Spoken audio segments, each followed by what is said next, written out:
we go. Welcome to Woody's Roundup. It's the June Roundup of news. We've not been here for a while. Been away. People started working again. Things got busy. We went from the daily show to not being able to get out of the show. But we thought we'll come back with a monthly roundup now, and this is the June news roundup. Phyllis Finger Mouse, he's recording today. Yeah, I'm going for it today. How exciting! Oh, I feel like a child.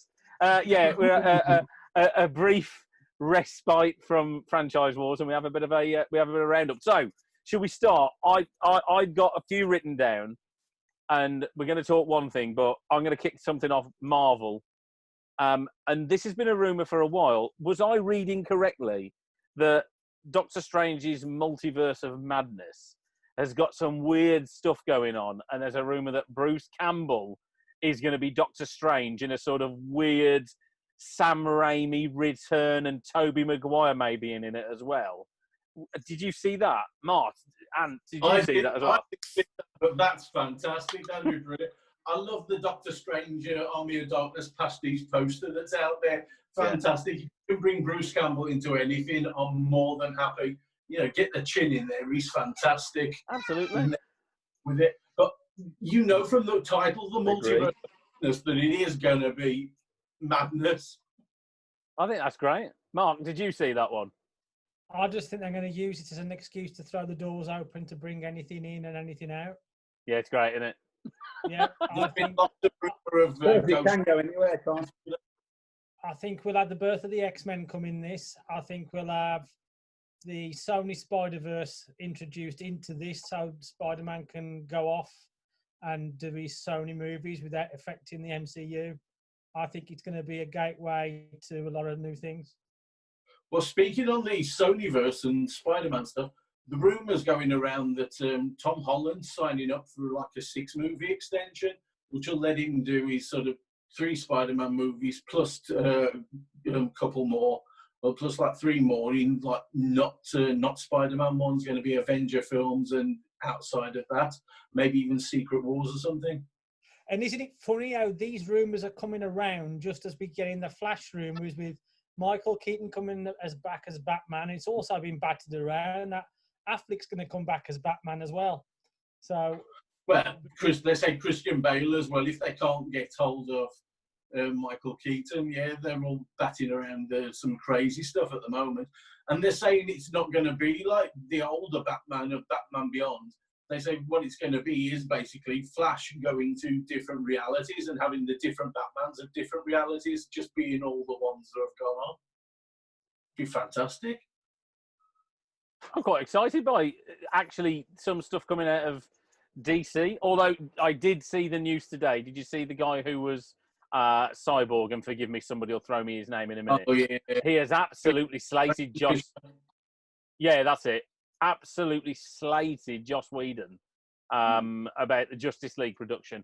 Just so happens that, you know, it's all getting ready for the Snyder Cut coming on HBO Max and whatever. Yeah. is that because he's actually in the Snyder Cut? That's why. Yeah, it's because he does something. What a shockingly underused character in Justice League. To be fair, he looked great as well as Yeah. He's a good actor. He's a stage actor as well who came to the role. Fantastic. Whether there is some bitterness at, you know, his role being cut back or whatever, it just seems a bit strange. I mean, I'm sure he's not a perfect guy when he's a director. I don't think most people are when they're in charge. There'll be times when you snap and all that, but I think you'd have heard maybe a bit more about it if he'd been like that, full stop. But you never know. Everyone's experience is a bit different. So, interesting stuff happening afoot with Also, Justice League. on that DC front as well, Patty Jenkins has said that she's, because of the coronavirus, she's put a pause on doing anything with Wonder Woman 3 because she feels that she can't make a movie without having the coronavirus and the impact that it's got on society and the world as a whole, and make a film that doesn't include that in it. And she says she doesn't know how she can fit that into Wonder Woman 3. So we might not have a Wonder Woman 3 done by her. It might be done by somebody else. You wonder if that's a bit of negotiating again as well. Possibly. She's going to do the Amazon movie. So you're going to get Wonder Woman 2, which is already done, and you're going to get the Amazon movie. Is there a bit of a debate for cash going on then? Because, I mean, she was pretty smart, really, with her negotiating from the only signing on for the first one, then making them pay big for the second. The problem they've got is Wonder Woman 84 looks shit. And Wonder Woman is overrated. Okay, but I'm willing to give it a chance because the first one was really good. I didn't like the final third very much. The first one was overrated pile of shit, especially the last third. Fuck me, it was awful. The last third's a letdown, but the first 2/3 are fantastic. The first 2/3 are a carbon copy of Captain America. That's what they fucking are. I'm with Martin on that. I enjoyed the first 2/3. David Thewlis and the horrendous villain spoiled. All the CGI. It's the CGI that I hated. All the bits that seemed Zack Snyder inspired with the bits that I didn't like. So the CGI sort of bend back on themselves. If this had been any other superhero, we'd have all said it was a load of monkey spunk. They've just given it a leeway because it was the first female superhero on the screen. Don't give a flying fuck what you say. That film was not good enough. Yeah, I'd agree with Mark. It's just not so. The plots don't seem to go anywhere. It's the just same film remade because it's again. the Amazonians and tits. That's it. Yeah, it was great, wasn't it? I thought it was a bit more than that, but you know. I thought it was all right. It was the villain that did it for me. I mean, not even a throwaway villain. Yeah. It was painful, that villain. It was dreadful. The final third it just went a bit weak in the final third, but I thought the first 2/3 I thought were great things. You know, wonderful to see, great stuff. Looked really good. Gal Gadot really surprised me as just being a fantastic Wonder Woman, which I didn't expect from her because seeing her in Fast and Furious and the Gods of Egypt and things like that, she never impressed me. Well, she was the Gina Carano or something. She was the shining light coming out of Batman v Superman, wasn't she? That she sort of carried that. I've got nothing wrong with her. Don't get me wrong, but the film itself is just a carbon copy of Captain America. And the villain, if I didn't think they could do a worse villain than Enchantress in Suicide Squad, but fuck me, they did. Yeah. They bloody did. Hold my beer, I'll take that challenge. Yeah. Enchantress. Woo! Where do we outside the car showrooms? Yeah, it was one of them out of car showrooms. But yeah. They seem to be running out of ideas, aren't they? That's the thing. Which they shouldn't be running out of ideas because they've got an abundance of source material to work from. And it's like they say, "Oh, we can't do that." Fucking idiots. Martin, we've spoken about this for years. That DC have got the best characters, the best storylines, the best everything, and fundamentally they just keep getting it. They keep stumbling over. Although, to be fair, I have to say, redeemed themselves massively with Shazam. So, I love Shazam. Shazam was great. I enjoyed Shazam. I enjoyed Aquaman as well. Yeah, Aquaman's a bit overly over itself. It's everything everywhere, travel around the world sort of thing. The great thing was with all the time stuff, but it was really enjoyable. It was fun again, which is great because Wonder Woman was fun. Aquaman's been fun. Shazam's been fun. It makes a nice change from all the dark and broody stuff and Snyder's sort of vision. What happened with Shazam is our expectations were that low that they could not go wrong. That's the reality.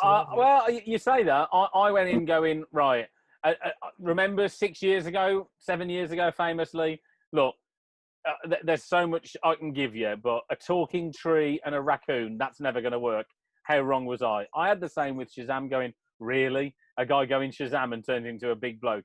That's ridiculous. And it was bloody great. And Mark Strong was a great bad guy. So, yeah. As I've said before regarding these kind of movies, if we hadn't have had Schumacher make Batman and Robin, we would not have the standard of movies we got now. Yes, because he killed everything. So... for a man who passed away as well, rest in peace, Joel. You know, he gave us some fantastic films as well. I mean, Lost Boys, I'll always love, but he gave us some fantastic films. Yeah, he gave us some of the dodgy crap as well. But you know, that's a big filmmaker to lose. Yeah, because he passed away. He passed away in June, didn't he? The other day. Yeah. Yeah, there's no two ways about it. Without that man, we would not have the Marvel Cinematic Universe we have today. There's no two ways about it. Right. I think we dropped him again. Yeah, that little segue into DC and Mark trying to do a very, I mean, there's tenuous and there's clutching at straws, and then there's what he's just said. Anyway, so we've got that, and we briefly mentioned it as we were just catching up. Falcon and the Winter Soldier. Anthony Mackie thinking it's going to be a 6-hour movie. I'm all for that. I'm all for that. Apparently, because all the episodes, they say they've extended the runs of all the shows. So they've gone from being like, 4-6 episodes or thing to, 6 to 8 to 9 episodes. I think they've already given the running for WandaVision. I think that's 9 episodes. Yeah. The only problem we've got with this at this moment in time is they've got to go back into production and they're not sure how they're going to do it. They've got 2 movies in the pan, Black Widow and Eternals. They've got WandaVision, which is practically done. They haven't started shooting Doctor Strange and the Multiverse. They haven't finished Captain America and the Winter Soldier, which all tie in together. Yeah, but they said that's 9 days filming is all that they've got left. Yeah, but I still don't think we're going to see WandaVision or Falcon and Winter Soldier until January 2022. I think they're going to come before then. I think that I'm telling you now, we are not going to see Black Widow this side of Christmas. If things carry on the way they're going in the States, with the way the COVID is and open the cinemas, Disney will not release that movie to a 15 to 20,000 opening weekend. They want 100 plus opening weekend. They won't throw it there. Mulan won't come out in August. Yeah. Telling you now, Disney won't do it. And they won't put it on Disney Plus because that will shaft the whole process. Yeah. I think what's going to happen next is everything's going to shuffle again. The release dates are going to go again. I think we're going to have Black Widow, where the Eternal slot is, and then so on and so forth. We're not going to have a Marvel movie this year. It depends on. Do you think that any big cinema, any big studio, do you think that they'll release any big films this year, or do you think they'll just throw like little independents and smaller, cheaper films? If Warner Brothers stick to their guns and actually release Tenet in August now, right? Everybody's going to be watching what happens with that, and as soon as that bombs, because you can only have between 30 and 50% of seats taken up, everybody will put back the dates in a year. And I'm telling you now, all the Marvel slate is going to go back to the original release dates for this year, but for next year, everything's going to go back a year. They've got to, because they're never going to get the productions finished in time, and they're not going to get people to sit and watch the films. Yeah. It's not going to happen. Disney already lost a lot of money on the likes of Onward, didn't they? Which was meant to be a huge release, and it just it came out just at the wrong timing, didn't it? With the pandemic kicking off. But I do for shows. I think they want to have shows in there, especially for Christmas, for bringing people in to buy the packet, to buy the Disney Plus. Yeah. The thing is, though, Martin, right? Because of the lockdown and because nothing's going to cinemas, Disney Plus is having record-breaking people taking it on. They don't need to. And they want to keep them on. If they can sell it with something else, they can keep some of the numbers. They don't need to. They've got that much of a back catalogue and people working through stuff. They will just put it back 6 months. We don't need Black Widow. No, I think they need new content much more than that. They've proved it because look how many they lost when Mandalorian stopped. But they put Artemis Fowl on and it's shit, and nobody took on it because of Artemis Fowl because it was awful. Same thing happened with Black Widow because nobody wants Black Widow. No, who cares? It's dead. Black Widow's the cinema. I'm talking Disney Plus. Yeah, but what I'm saying is, right, all these movies time in. There's a plan. Kevin Feige got a plan with the release dates for everything to tie together. If that plan's already moved back 6 months, I'm telling you now, they will push it up the whole lot back a year. We won't see Winter Soldier and Falcon. we won't see WandaVision, and we won't see what's the other one that's going to. Well, there's She-Hulk. The Loki one, was it? There's Loki. What If? Yeah, there's all these What things If happening. will go? What If will go? Because that's animated. That won't stop them from doing anything. What If will go? That'll still go on. That's apparently 10 episodes and one for a lot of the big films. Yeah. And that's apparently pretty much ready. I was going to say I'd heard that What If was ready, so. Yeah. And I'm still putting money on it. I've still got a £10 bet with Martin. Yes, indeed. That New Mutants will go to Disney Plus. It will not hit the cinema. No, you did. That's not the 10 quid bet. The 10 quid bet was you claimed that Marvel won't make, was it an X-Men film or a Deadpool movie for the next 10 years? I said we won't see Deadpool in an X-Men movie. No, you didn't. You said we won't have an X-Men movie and we won't have a Deadpool movie for the next 10 years. You can look it up on the last one on the Newsround episodes.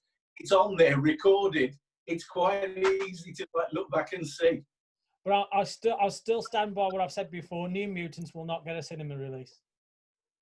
I'm just thinking, what that £10 is going to be worth in 10 years' time. What was that? The thing is, right? But for the past 3 years, what that £10 is going to be worth in 10 years' time. But the thing is, though, Martin, 3 years down the line, I am still right. New Mutants are still not gone to the cinema. You're really not right, though, are you? I have to say, belief in being correct. As much as it pains me, I don't think it will either. I think they can't afford to play $150 million into marketing a film that will bomb.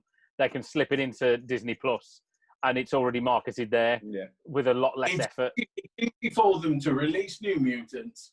They can just, if they stuck that out as the first thing that they do Marvel-wise, stick that out before Black Widow, everything like that, it'll market itself. You're not going to get a big cash day, but it could be a leader, to start breaking markets by giving them a big Marvel film again. I mean, the other way to look at it is there are people thinking that the first film that comes out and does, because there's this absolute hunger for content and for something new to hit a cinema of any description, that people are just go and see anything. Did you know that the biggest film over Father's Day in the US was Jurassic Park? Because it was the only thing that all the cinemas had still got a copy of. So it took another $90 million over Father's Day weekend, purely because it was at the cinemas. And part of me thinks, well, are they going to turn around and say, right, let's just chuck something in?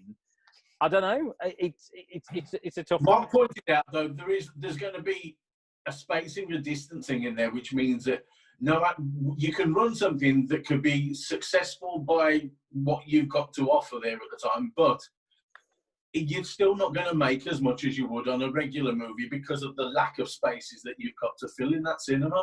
Yeah. And I just want to say, Dave is correct. It did make 90, but not in cinemas. It was in drive-in cinemas because the cinemas aren't open. So people get in the cars and go in. It depends which state you went to. Some did, because as we know, and for the very few international viewers we may or may not have, some of the states didn't do as well. Hence why their peak is looking like this. Way! So there we go. I don't know. Tenet might be a big thing, or it might be an absolute bomb. I don't know. If it bombs, I'm telling you now, it was going to cause mass panic with the studios, and they are not going to risk putting 10-part movies out. Money will win. That would normally get 250 billion, a million plus. They won't risk it. What are the news have we got? Money always wins. What are the news have we got? I got that. I saw today that they're on about rebooting Beavis and Butthead, which is interesting for me because actually the only funny bit of Beavis and Butthead for me was when they took the piss out of music videos. The actual cartoon itself wasn't that funny for me. No, it wasn't. No. The movie was badly as well. Yeah, the movie was okay, Mark, but yeah. Come on, honey, I'll keep it from my bunghole. The other rumor I've heard is that it sort of had limited appeal, didn't it, Beavis and Butthead? Once you'd seen it once, you'd seen it a million times. Yeah. The other rumor I've heard is because Star Wars Celebration's been cancelled and there's no news coming out and there's all this money being invested into The Mandalorian. They're reshooting episode 3. No, they've cancelled the next Star Wars movie. Oh, drat. Oh, no. A fallow year for Star Wars films. What the next plans? They're trying to reboot the whole last three films and get rid of wipe them from the slate and start again. They're doing a Star Wars movie in between all the Avatar releases. So we got Avatar 2 Christmas next year. So we got the Star Wars 2022 movie. Looks like it's been canned. Avatar, the film franchise that I can't wait for. I know. You were in such a suitable surrounding, aren't you, for Avatar, Martin? But do you know why I think it's been canned? My excitement's overflowing. You know why I think it's been canned? Because it's got to come out in 2022. We're now 18 months away from the release date. They're not even making movies at this moment in time. What's going to happen is Avatar's going to be pushed back another year, and it's not really cancelled. It's going to be, they're also going to put them all back here. I'll come see Avatar 2 coming out next week. Cameron and the makers are in New Zealand now. They've got back over there. It is being filmed. Yeah, them shooting and filming. It ain't going to come out next Christmas. It was supposed to come out 7 years ago. After between 4 and possibly 9 months of lack of content, studios are going to be crying out for a return on investment. I don't know, Mark. I think we're going to see. What you got to remember is all these films that were coming out this year are now coming out next year. It doesn't matter what you're saying, whether the stuff's been produced or not. The public have only got so much money in their pockets. So if they go to see one movie or 2 movies a year, the average family does go to see 1 or 2, they're not going to be able to afford to see 3 or 4. So they can't cram all of the movies that was coming out this year into next year and still keep all of next year's release dates, because people aren't going to go. They can't afford to go twice. You know what it's like? We went to see Avengers Endgame with the kids. The 6 of us went to the family. I managed to get free tickets, but if I'd have paid for the seats that we had, it would have cost us £98 for the 6 of us to go and see Endgame. You normally download films anyway. No, I don't. I want them decent releases. I go to we would never do anything illegal like that. Certainly not. But can you see where I'm coming from, right? So, tentpole movies, let's try to spread them out across the year. We've gotten on this year. They're all going to be pushed into next year. So all of next year's stuff is all going to be pushed back. Well, that's already occurring, full stop, which is why a lot more films are going to be sold to like Netflix and Amazon, things like that.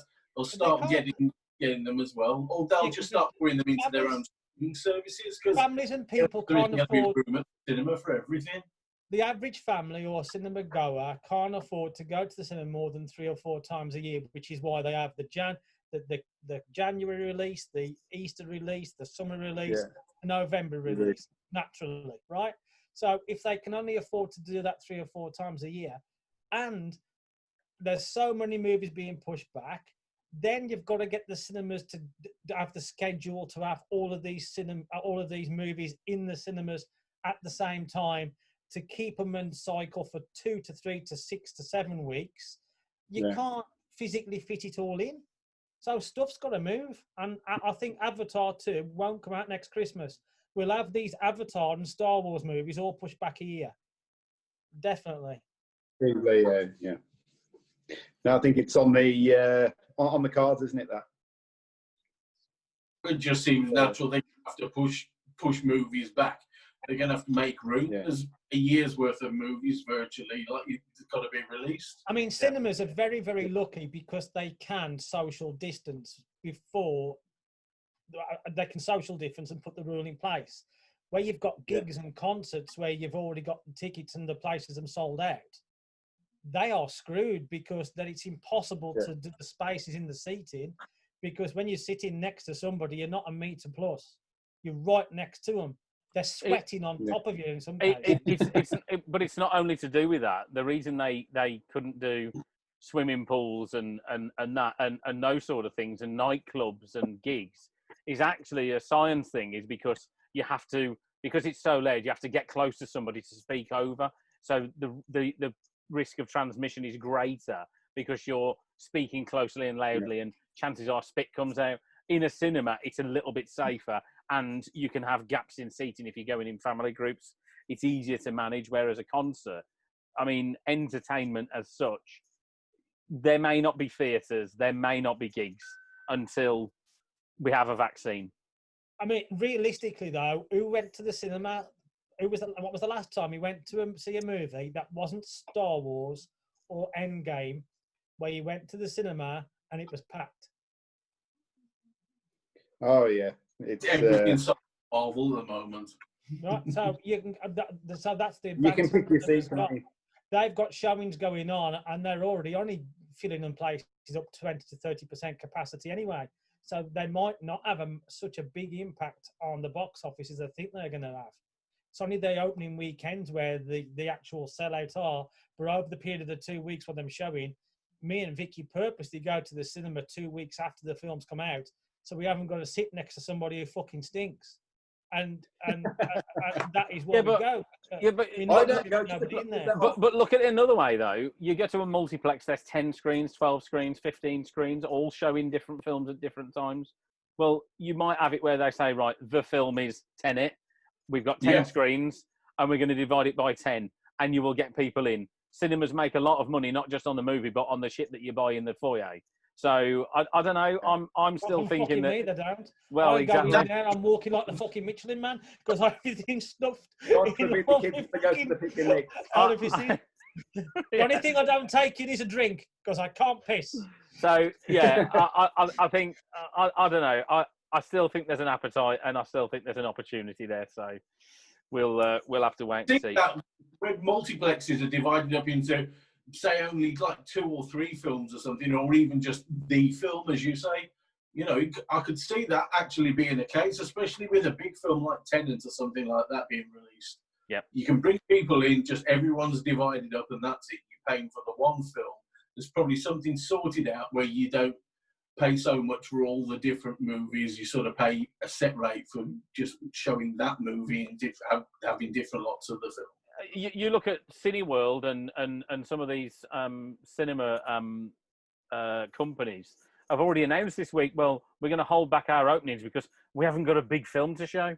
And there is a gap there. Can you imagine if you'd have thrown a Jurassic Park in now, they could have done that. They could have gone, right, all 10 screens are dedicated to Jurassic Park every hour. So once it finishes, we go into that. They could have done that, but there's no big film. And I do wonder if it's an opportunity lost. I don't know. Could you put? I mean, if you put a Marvel film out now, I mean that would be big anyway. But especially if the competition is one, like actually put the New Mutants out. Especially if the competition is nothing. If they say, right, we've got 50 or 60 10-screen cinemas, and they're all going to show New Mutants, but that could be massive because it's the only film out. And with no TV shows or anything around, that's the first thing from Marvel for a long time, even if it's not proper Marvel. Because I know cinemas are also looking at can they stream performances from the stage, and that's another way they're thinking that they can get around that as well. So anyway, so that was a big bit of news around discussion around cinema and Marvel. Any other news that's cropped up certainly in the last few days or the last few weeks? We've mentioned Joel Schumacher. The wonderful Carl Reiner died yesterday, which was really sad news. So just after his mate Mel Brooks' birthday as well. Yeah. So that was really sad news. Mark, I've also read. I'm going to be talking cinema again now, and it's to do with Jurassic World Dominion, Jurassic World 3. That Jeff Goldblum, Sam Neill, and Lorna. What's her name? Laura Dern. Laura Dern. They aren't cameos, they're actually main cast members. Yeah. So they are actually going to be fully fledged members of the cast in this to tie all the series together. Does anybody care after that last one?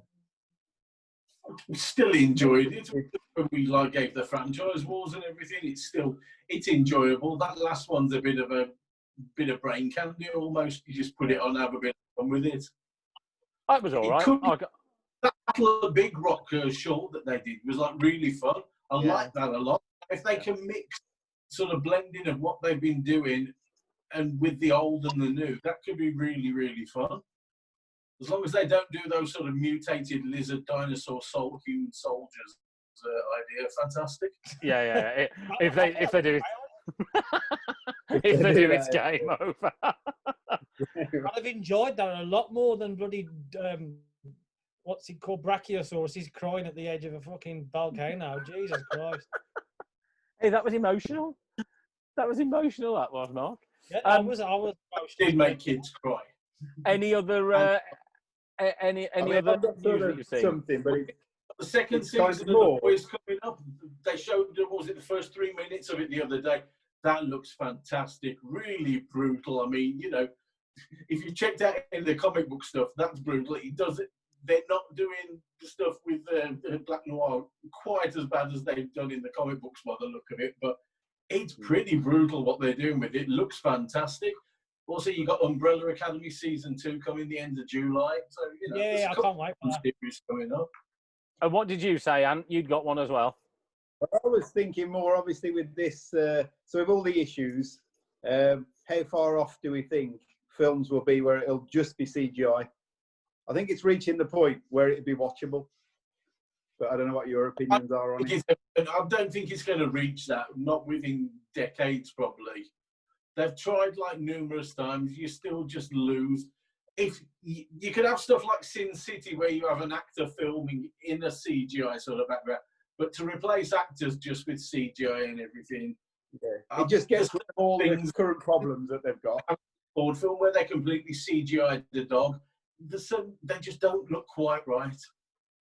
The biggest problem is it'll still be classed as an animated movie, and then it'll fall into a different kind of category. Yeah, I don't not really care. for the Oscars. But you're also not paying the star $50 million, so it's it becomes a whole new ball game, doesn't it? The stars lose the power in Hollywood. It's going to happen. I think the star power, even though it's not what it was in the days of like Stallone and Arnie and everything in the 80s and like the 90s even, you don't get quite that kind of draw anymore. You get maybe The Rock's one of the few people, Tom Cruise to a certain extent, but the Mummy's kind of kicked his great track record. But I think hang on a second, Ant. You're fucking making this up because you just want to see dead people back in casting. Dead people back in, that's what I'm trying to do. Steve Hoffman could come back tomorrow. Yeah, he could. I mean, they did it with Moff Tarkin and Princess Leia, so why not? Yeah, it didn't look great. Moff Tarkin was okay, but Princess Leia was fucking an abomination. Yeah.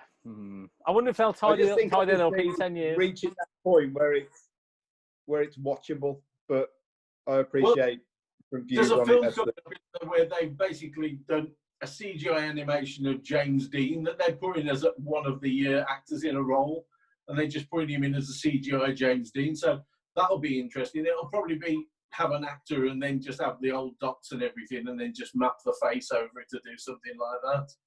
It gets rid of all those social distancing issues. Well, yeah. We might get a vaccine. We'll be all right. Nice. So, and then we can sit around a table and do this rather than having to do it over the internet. I don't want a fucking vaccine. This is the fucking best it's ever fucking been. This has. Business is great. I'm not going to sit and watch as much fucking stuff as I want. I can play on my Xbox. I haven't got to get close to people that fucking stink in supermarkets. It's great. What's wrong with that? I don't get the opportunity to punch him this way. No, it's terrible. I know. And there's times you really want to. That's it. You're saying that sort of personal hygiene hasn't been a strong point in the people you meet in supermarkets. Oh, you just know, you're in the queue and the fucking smell, and them standing there with the fucking 6-pack of cider and them worried about that, and the fucking soap's 19p, and they could go and get that and have a wash. Have a wash. Have a wash. Right. Hey, Martin, have you seen the other rumour? This will cheer you up.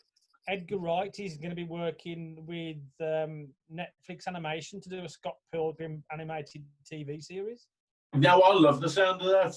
That'll be great because, I mean, The whole thing, the fucking like the movie comic, in the art is not realistic in any style. It's completely stylized comic book art for the whole thing. I could see that working. It could be fantastic. I hope they get the same folks on board though for the music and everything. It'd be fantastic. See, you liked the film, didn't you? I love the film. Maybe I missed something, but I feel it's very overrated. Or maybe it was just the time I watched it, but I don't know. It's one of them films where I'm told by certain people and geeks that I should like it, but Yeah. it's like taking a horse to water and you can't make it drink. I just can't see what the big fuss is all about. No. Yeah, if you can't see it, you can't see it. Felt very much like it's got to be amazing because Edgar Wright's done it, but I don't know. No, I love it, but I don't think that everyone has to love everything that I love. No, it's not. I'm not talking specifically. General consensus. It bombed at the box office, but it's got such a massive cult status. You can't. Nobody likes anybody saying anything negative about it at all. You say you don't like it, and you look at it like you just fucking killed someone. There are certain films that came out around that time. There were certain films that came out around that time, though, that it was like, oh, wait till you see this, it's amazing. So I watched Superbad, and that just left me cold. I was like, what's so funny about this? Superbad just was like, just a nothing. Kick-Ass, oh my God, with a fuss made over Kick-Ass. Just nothing, just did nothing for me whatsoever. See, there's times when I can't believe I actually know you. It just doesn't, honestly, mate, nothing for me. Just like, yeah. I've had better shit. Your movie then, Mark? Pardon? Is that your movie then, Kick-Ass? I like Kick-Ass. I really like Mark Millar. I think he's fantastic. He's one of my favourite writers, full stop. One of the few times I've been a bit starstruck when I met him. It's just fantastic. The problem I had with Kick-Ass was it felt like a TV movie. The way it felt, the production value, I thought it was pretty shitty. It was fairly cheap, but I thought it looked pretty great for what it was. It's really well cast. You know, all the roles in it was really well done. Yeah. Sequel not so good though. Pardon? Did you like the sequel? No, I don't think anyone really liked the sequel. Once again, it was a letdown. Much like the Kingsman, it was like the sequel came and it just wasn't as good. The original films of both were fantastic. Like Kingsman, I in love that. Fantastic. Golden Circle, not so much. Just something about it lets it down. I saw Golden Circle again last week, and I remember it being really silly. And it wasn't as silly as I remember it the second time round. But the first time round, I did see it. I mean, Elton John was ridiculous. I mean, it is a ridiculous concept anyway. But Elton John was just tipping it beyond silliness. It was like a parody of itself. Whereas the first one actually was a surprise for me. I was like, oh, I quite enjoyed that. Much more than I thought I was going to. Even with the exploding heads. Because of the microchips. I just thought, yeah, I like this. This was good. They did a good job of that. It got my interest going. Really appealed to me.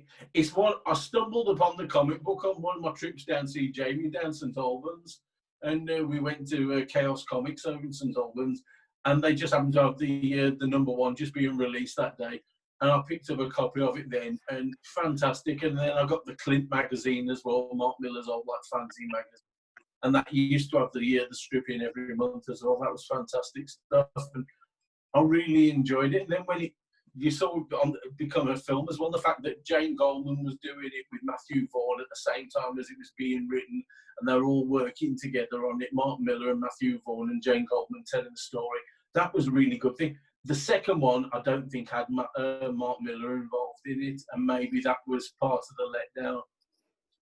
Yeah, maybe. Yeah. Do you want me to make you all feel really old? Yeah. This week just gone, the live-action Teenage Mutant Ninja Turtles movie turned 30. Wow. 30 years ago. I was going to say, is it today or yesterday that Stallone's Judge Dredd turned 25? No, that is a pile of shit. The film that came after it. Yeah. Yeah, That thank feels thank like you. 25 years ago, though. yeah. It felt like 25 years ago when you came out the cinema. It was like, oh, have I aged? That was dreadful, wasn't it? So, all right then. So, all right then. Brett took his mask off all the time. Yeah. So, all right Has then. anybody watched anything? I was going to say that it's got to be. So, what are you watching or about to watch? One movie that you've got to go and watch, and I can't spoil it for you. He's going to say is Freaks. go and watch Freaks on Netflix. And I'm not going to say anything about the movie, tell you what it's about or anything, because you got to go in cold. Because I started watching it and it becomes something else, and I went, "Fuck me, this is one of the best independent movies I've seen in years." Martin, you will watch it twice. Yeah, I very, very probably will. But you know what the last thing that I watched was instead of that? I watched Eurovision, the story of Fire Saga. Is it good? Thing. And I think it's one of the best things that he's done in a while. It's Will Ferrell. It's about like 10, 20 years too late, really, in his aging. I mean, he's supposed to be the same age as Rachel McAdams. Yeah, and they don't look the same age at all. Older than I think about 12 years or so older, if not more. He's considerably older, but it's still one of the funnier things that he's done in a long time. It's a Will Ferrell film. You know what's coming with a Will Ferrell film, much like an Adam Sandler film. They follow a certain script. They follow a certain story. The characters have certain tropes to them all the time. It's got all of that, and it still makes you giggle and laugh and stuff. There's a few strange moments in there, like weird bit where they just burst into song in the middle of it. But it's a Eurovision movie. It has a lot of Eurovision people in there. I figured they're just going to burst into song at some point. It just happens. Is it Anchorman quality? No, it's not Anchorman quality. Is it Anchorman 2 quality? For me, Anchorman, Step Brothers, Talladega Nights, the other guys, those are like Will Ferrell films I really, really enjoy and I rate as like high quality sort of films. Yeah, Anchorman 2, yeah, it's better than Anchorman 2. All right, okay. Sky rocket in flight, afternoon delight. Whoa, afternoon delight. And what are you watching? Talking of Anchorman, that's just reminded me of Steve Carell. Has anybody seen the space TV series? Force. Yeah, I've not seen it. I've heard bad things about it. I went through the whole thing in like a night and a morning. It's one of those I started watching. I thought I'll watch one of these, then I watched 2 of them, then I watched 3 of them. Then you watched the whole thing. I woke up and I watched some more. What's it comparative to? It's not. It's a Steve Carell series. I don't know what you compare it to. Is it funny? It is and it isn't, but it's got John Raffio in it, which is always a winner for me. We said the other day, the guy is just hilarious. Don't go in there expecting like The Office or anything of that sort of quality. It's really good. They've spent a lot of money on it. You can tell that straight away. I mean, the people they have appearing in it, they have some great people in there. It's really good. I don't think it quite hits its stride really in the first series, but there's meat there to build your bones on, sort of thing. You know, they can do something really good with it. I didn't think it was brilliant. I didn't think it was awful. I thought that's really good with moments of real hilarity. And what are you watching, or what are you going to watch? I'm sort of currently watching In the Loop. It's the Amazon show. Has anyone watched that? Is that like The Thick of It? No, it's about That's the it sounds movie. awful, but it's really good. It sounds awful, but it's really good. It's about a physics lab that is basically a city's built around it. All right. And every episode they find an item. They don't know what it does, but it always ends in either disaster or there's some kind of relationship gets built from it. So that's what I'm watching at the moment, and it is, quite good. Like Warehouse 13 or something. Say again, sorry. Is that like shades of Warehouse 13, the old show that they used to have? seemed like that sort of thing, or Eureka. It's kind of the whole. So all the stories become interlinked. So it's on the first series at the moment, and everyone, all the stories, you see the same people again, but in someone else's story. So you might just see him like in the shop one week, and then the whole. So the next series. So the next episode it's is a multiple point of view sort of show. It could be the same week, but the story's told from a different point of view every time. Yeah, and different. Yeah, then you start to see the relationships between people. So that is quite. That's worth a watch if you've got sort of, and you can get into that from the first show as well. You don't need to be too sort of invested in it. That's interesting. What's that again? In the Loop. Yeah, In the Loop. Yeah. Great. We've just finished The Sinner season 3, which was brilliant because the first 2 series are great. Bill Pullman, it's one of them dark detectives, man broken type thing, and the 3rd season is better than the first 2. That was cracking.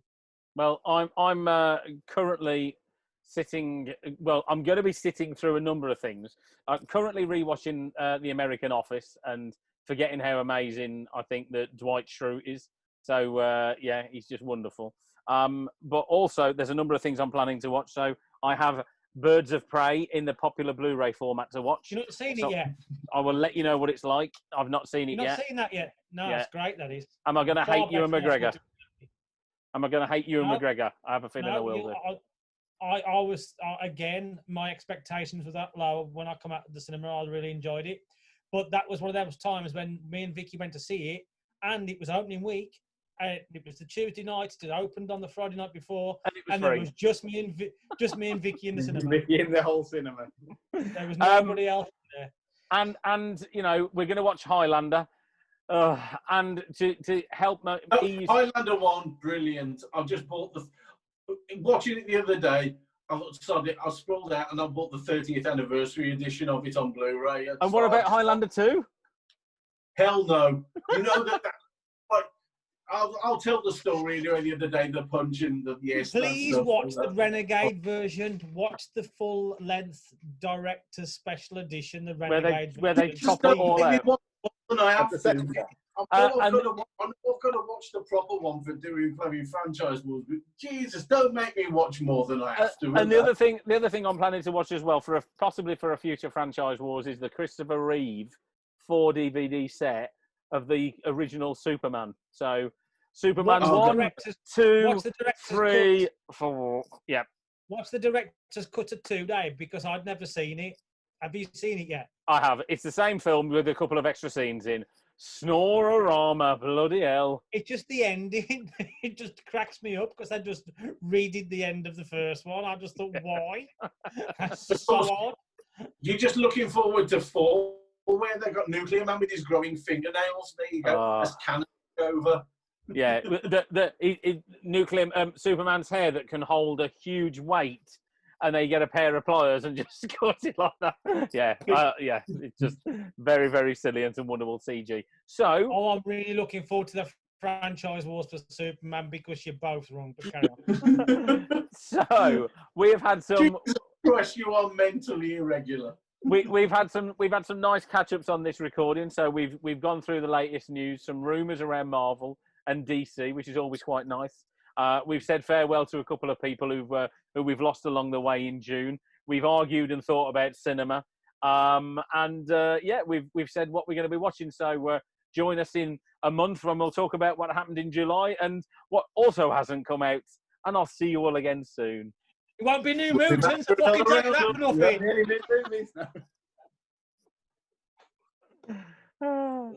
So I think